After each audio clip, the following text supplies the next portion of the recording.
கர்த்தர் உங்களுடைய வாழ்க்கையிலே புதிய காரியங்களை செய்ய போகிறார். ஆண்டவர் நம்முடைய வாழ்க்கையில புதிய காரியங்களை செய்யணும் அப்படின்னா நம்ம ஒரு காரியத்தை செய்ய வேண்டியதாக இருக்கிறது. நம்ம என்ன காரியத்தை செய்யணும் அப்படின்னா, ஏசாயா 43ஆம் அதிகாரம் 18-19 வசனத்தை வாசிக்கும் பொழுது, முந்தினவைகளை நினைக்க வேண்டாம், பூர்வமானவைகளை சிந்திக்க வேண்டாம், இதோ நான் புதிய காரியங்களை செய்கிறேன். பாருங்க, ஆண்டவர் நம்முடைய வாழ்க்கையில புதிய காரியத்தை செய்யணும் அப்படின்னா பழையதை நம்ம நினைக்க கூடாது, பழையதை பத்தி பேசக்கூடாது. நிறைய பேருடைய வாழ்க்கையில கடந்த நாட்கள்ல செய்த தவறுகளை பற்றி பேசிக்கிட்டே இருப்பாங்க, பழைய பாவத்தை பத்தி பேசுவாங்க, பழைய காரியங்களை குறித்து பேசுவாங்க. ஆனா ஆண்டவர் உங்களை பார்த்து இன்னைக்கு என்ன சொல்லுறாரு அப்படின்னா, நீ பழைய காரியங்களை சிந்திக்காத, பழைய காரியங்களை பேசாத, நான் உன்னுடைய வாழ்க்கையில புதிய காரியங்களை செய்ய போகிறேன், புதிய அற்புதத்தை ஆண்டவர் செய்ய போகிறேன். ஆண்டவர் நம்முடைய வாழ்க்கையில புதியது செய்யணும் அப்படின்னா பழைய சிந்தனைகளை மாற்றணும். பழைய காரியங்களை குறித்து நம்ம பேசவோ சிந்திக்கவோ கூடாது.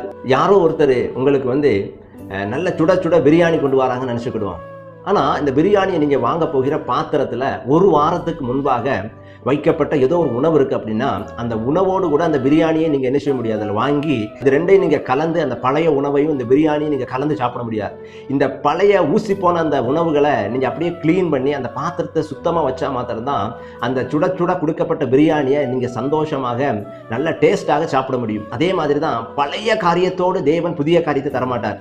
ஏன் இனியும் ஆண்டவர் வாக்குத்தத்தம் பண்ணி நடக்கல அப்படின்னா, அந்த பழைய காரியம் இன்னும் இருக்கு, சிந்தனையில இருக்கு. அதை பத்தி அடிக்கடி சிந்திச்சுக்கிட்டே இருக்கிறதுனால ஆண்டவரால் அந்த அற்புதம் செய்ய முடியல. இன்றைக்கு நீங்க ஒரு காரியத்தை செய்யணும், அந்த பழைய எல்லா சிந்தனையும் தூக்கி மாத்தி போடணும்.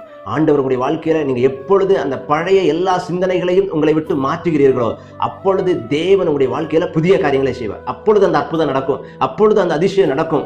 தேவன் அந்த புதிய காரியங்களை செய்யும்படி உங்களுக்காக காத்திருக்கிறார். பழைய காரியத்தை மறந்து விடுங்கள், தேவன் புதிய காரியத்தை செய்ய போகிறார். இந்த வார்த்தையின் மூலமாக கர்த்தர் உங்களை ஆசீர்வதித்து பலப்படுத்துவாராக. Have a nice day. God bless you.